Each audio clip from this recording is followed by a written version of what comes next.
Bom, antes de ouvir a Ana, deixa eu acrescentar mais um ingrediente ao caso, porque familiares dos ministros Alexandre de Moraes e Dias Toffoli também entraram na mira da CPI do crime organizado do Senado. O relator da comissão, o senador Alessandro Vieira, anunciou que pretende apresentar uma série de requerimentos para quebrar os sigilos bancários e telemáticos de pessoas ligadas aos magistrados. Na visão de Vieira, é necessário investigar a conexão de personagens como a mulher de Moraes, Viviane Bart de Moraes, e os irmãos e primos de Dias Toffoli com o escândalo do Banco Master. A expectativa é que os requerimentos sejam apresentados no retorno do recesso parlamentar. Ana, muito boa noite, seja bem-vinda, portanto, a partir da semana que vem. O senador Alessandro Vieira hoje concedeu 2 entrevistas, né? Está buscando, claro, transparência, né? Nesse caso envolvendo o Master. A gente lembra que já são 3 os pedidos de CPIs para investigar o Master. Uma na Câmara dos Deputados, uma no Senado e também uma CPMI mista para investigar o escândalo. E o senador disse também hoje, Ana, numa das entrevistas, que ele enxerga essa atuação do Banco Master como uma atuação típica de crime organizado e quer investigar e vai pedir a quebra dos sigilos dos familiares dos magistrados envolvidos nesse caso. Boa noite. Boa noite, Paula. Boa noite, Piotr, professor Marcília, querido mestre Augusto. Boa noite à nossa audiência. Bom, eu escutava vocês aqui, é aquilo que Augusto disse, é para a gente ficar perplexo, né? É difícil comentar, é difícil escrever, é difícil contar para um parente que não mora no Brasil. É complicada essa história, porque à medida que a história cresce, à medida que a história avança, a gente fica pensando que tipo de proteção eles estão armando para que ela não avance. Porque agora os familiares dos ministros Alexandre de Moraes e Dias Toffoli vão entrar na mira da CPI do crime organizado no Senado. Só lembrando aqui, né, que aqueles 2 congressistas americanos que comentavam comigo, né, quando eu contava sobre Alexandre de Moraes, os 2 falaram "This is mafia stuff", isso é coisa de máfia. E eu acho que é isso, não tem outra solução, né? Não tem outra expressão. Agora, vocês estavam falando, né, da falta de transparência, do sigilo master, todo mundo usando esse trocadilho.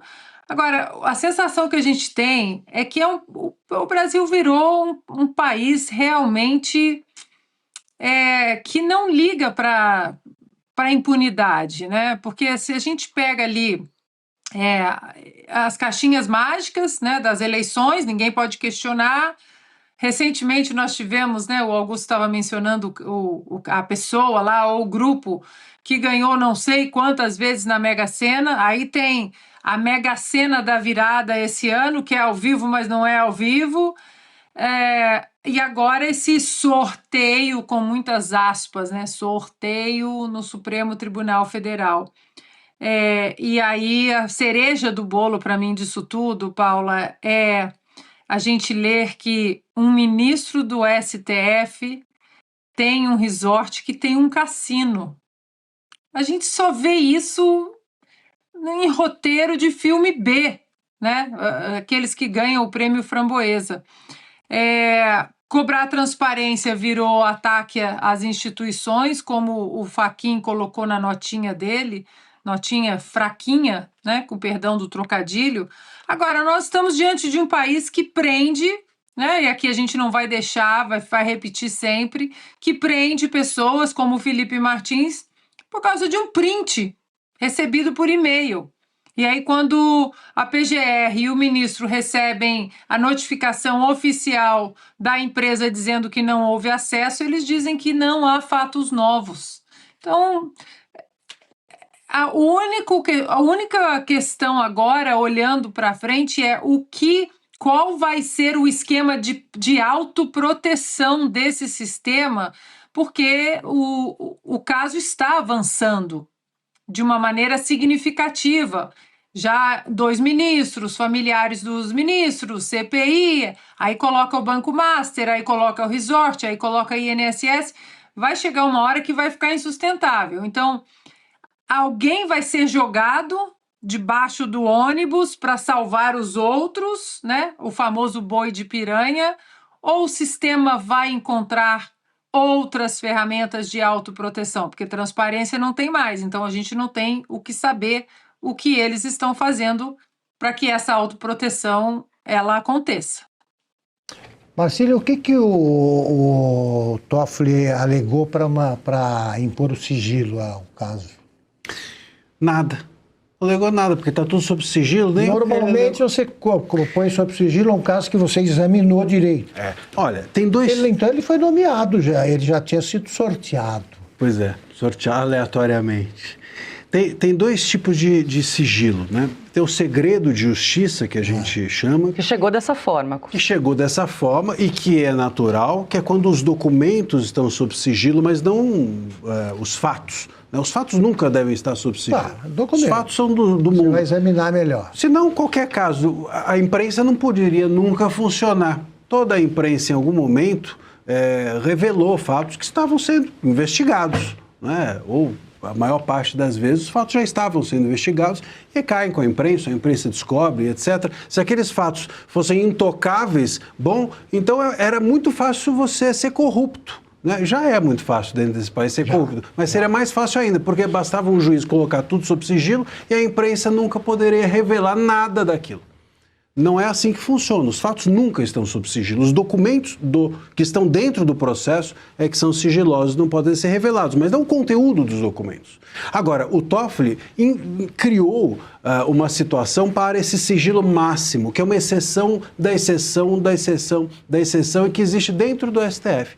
Que é quando... para que serve esse sigilo máximo? Quando tem um delator, por exemplo, e os próprios advogados envolvidos no caso não podem saber muito quem é ou quem não é, para preservar a vida, até às vezes, da pessoa. E aí você coloca nesse sigilo... Ele decretou o sigilo imediatamente. Ele decretou esse daí, esse máximo. Então ele foi escolhido antes. Sim. Porque eu pego um caso e eu já coloco o caso sob sigilo, eu sei o que é que tem lá para colocar, porque eu nem examinei.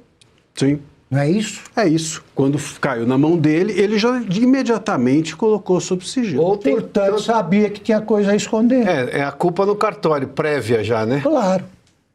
Mas não precisava nem abrir o processo, né? Só ver as partes, a capa do processo já era suspeitíssima. Sabe né? aquela história, tem aquele filme, Eu Sei O Que Vocês Fizeram no Verão Passado? Eles sabem o que eles fizeram no verão passado, esse é o caso.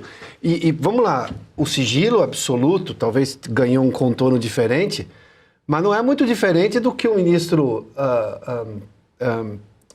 Moraes fez desde o começo de 2019, inquéritos sem fim, sigilosos, em que os advogados não tinham acesso para saber do que o seu cliente estava sendo acusado para poder propor uma defesa. O que o Toffoli fez agora foi começar pelo sigilo absoluto de tudo.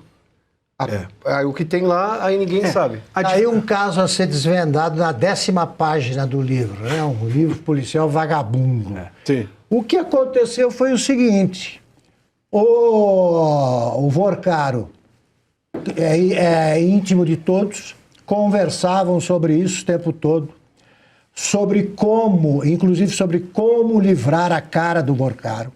Ele conversou sobre isso com o Lula, com os ministros do Supremo. O Vorcaro tratou de contratar os escritórios certos, a mulher do Alexandre de Moraes, tratou de conversar botar os advogados... O Lewandowski. Com o Toffoli, pegou o Lewandowski, toda a turma do governo que podia influenciar o comportamento dos ministros que iam julgar, e o Toffoli foi escolhido para fazer esse papelão mais sórdido, porque mais exposto, da mesma forma que ele fez no escândalo do Mensalão. Eles escolhem os mesmos bandidos para os mesmos papéis. E é disso que eles trataram em todas as viagens, todas as conversas, que eles negam ter tido, ou que eles dizem que houve, mas só trataram de outros assuntos. É tudo conversa fiada. O que há é uma quadrilha a ser desfeita, e nunca vi uma missão tão fácil. Um estagiário do FBI resolve esse caso aí em 5 páginas. E eu acho que um ponto interessante, né, é que, a gente vai cada vez mais descobrindo que o Toffoli colocou sob sigilo, na verdade, os ministros. Não é o processo, os ministros, ou a relação dos ministros com o processo. E começa quando ele puxa o telefone do Vorcaro que estava na CPMI do INSS. Você lembra? Era o telefone, não é isso? Era o telefone. O que tinha naquele telefone? Que estava com a Polícia Federal. Exatamente. E ali ele pega, chama para aquilo. Isso. Porque ali, obviamente, tem mensagens de WhatsApp, tem troca de mensagens, tem uma série de outras coisas ali. E quando ele pega esse telefone e não deixa o Congresso investigar, e a investigação do Congresso era, obviamente, apenas sobre o caso do INSS, a partir dali ele pegou e tomou, ele, digamos, ampliou o domínio sobre a investigação. Ali entra o sigilo, ele pega o celular, Exatamente. Tira do Congresso o acesso, tira da Polícia Federal o acesso e a partir daquele celular tudo entra em sigilo. Conecta. E aí a gente começa a escutar histórias de que dentro desse celular existia até festinhas ou, enfim, imagens obscenas envolvendo autoridades. Então, quer dizer, fica claro que ele está colocando sob sigilo, né, Brasília, e não necessariamente o processo, os envolvidos ou de alguma forma relacionados com o Vorcaro. Vamos ver se ele também consegue colocar sob sigilo a imprensa, porque é quem está nesse momento conseguindo sair ou se desviar desses tentáculos do Toffoli. A gente tem visto ou sabido sobre as questões todas que envolvem esse processo. Óbvio que não pelas investigações do Toffoli, mas pela imprensa, né, que tem feito um trabalho importante de divulgar aquilo que o Toffoli está tentando esconder. Você vê a diferença entre o jornalista honesto e o jornalista que é malandro, né? Hoje já começou, ontem para hoje já começou no Estadão uma conversa fiada ali, que o Roberto Campos Neto sabia dos problemas do Master. Até eu sabia. Eu não precisa ser presidente do Banco Central, que o Banco Master tinha problemas e que estava fazendo apostas muito ousadas, digamos assim. Quem é que não sabia? Daqui a pouco o culpado é o Bolsonaro.